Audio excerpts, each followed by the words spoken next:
You ask Tiger to calculate. This deals with linear inequalities with one unknown. The final result is v greater than 2.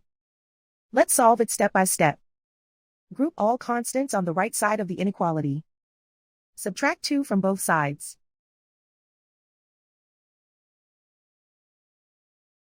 Simplify the arithmetic.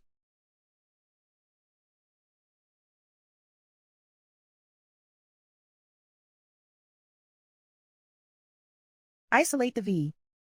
Divide both sides by 6.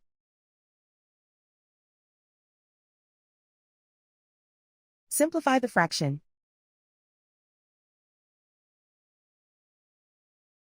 Find the greatest common factor of the numerator and denominator.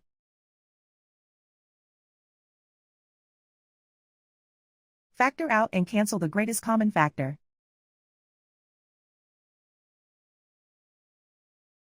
Plot the solution on a coordinate grid.